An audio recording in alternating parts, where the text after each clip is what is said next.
చెల్లి చూడు చెల్లి, నేను ఇలాంటి బంగారపు నెక్లెస్ తీసుకోవాలని చాలా రోజుల నుంచి చూస్తున్నాను.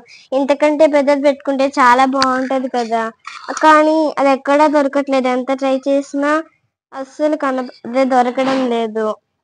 ఆగక్క, మనం ఇలాంటి బంగారం మీద ఆశ పడకూడదు.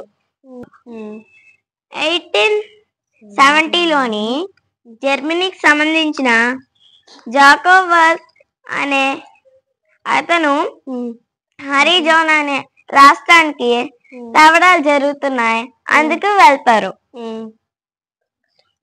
బంగారం గురించి తవ్వడాలు జరుగుతూ ఉంటాయి. ఆయన తవ్వుతూ ఉన్నప్పుడు ఒక పెద్ద గుహ కనబడుతుంది. ఆ గుహలోని బోల్డ్ అంత బంగారము, కంజరాలు అవి కనబడతాయి. కనబడినప్పుడు ఇది నాకు తప్పించి ఇంకెవరికి కనబడకూడదు అనేసి రాళ్లతోటి దాచుతారు. గుహని రాళ్లతోటి కప్పేస్తారు.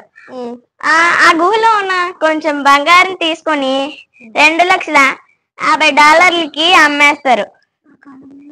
ఆ కాలంలో అదే ఎక్కువ ఆ డబ్బు. అతను 81 సంవత్సరాలకి సత్రంలో మరణిస్తారు. సత్రం యొక్క యజమాని జూలియా గారికి ఆయన నిధిని కనుగొన్నారు కదా, అందులో ఆ నిధి ఎక్కడుందో వివరంగా పటంలోని రాసేసి ఆవిడికి ఇచ్చి చనిపోతారు. అతను చనిపోయే ముందు ఇస్తారు కదా, అతని చేతి సంచిలో $15,000 ఖరీదైన బంగారు డాలర్లు ఉంటాయి. ప్రతి సంవత్సరం 8,000 మంది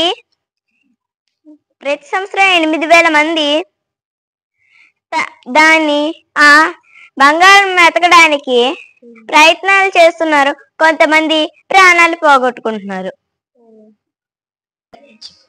ఈ సంఘటన హరిజోనాలో మాత్రమే జరుగుతుంది. నిధిని కనుక్కోవడానికి ప్రయత్నం చేసిన వాళ్ళ అందరి కష్టం వ్యర్థమే. కొంతమంది ప్రయత్నం చేస్తున్నారు, వాళ్ళు ప్రయత్నంలోని మరణిస్తున్నారు. దేవుడు మనకి ఇల్లు ఇచ్చారు, కారు ఇచ్చాడు, తల్లిదండ్రులను ఇచ్చారు, ఉద్యోగాన్ని ఇచ్చారు. కానీ మనకి మన ధనం ఎక్కడుంటుందో మన మనసు కూడా అక్కడే ఉంటది. నువ్వు యేసు ప్రభుని ఇప్పుడు ప్రేమిస్తావా, ధనాన్ని ప్రేమిస్తావా? ఈ రెండిట్లో యేసు ప్రభుని ప్రేమిస్తాను. మనము యేసు ప్రభుని ప్రేమించాలి, కానీ ధనముని ఎప్పటికీ ప్రేమించకూడదు. యేసు ప్రభు మనకున్న ధనము, డబ్బు ఇవన్నీ కూడా మనం దేవునికి. ఇప్పుడు నువ్వు ఆదివారం చర్చికి వెళ్తున్నావు కదా, చర్చికి వెళ్ళినప్పుడు దేవుడిని ఎతుకుతున్నావా, ధనాన్ని ఎతుకుతున్నావా అక్క? అవును చెల్లి. నీకు ఏది ముఖ్యం ఈ రెండిట్లో?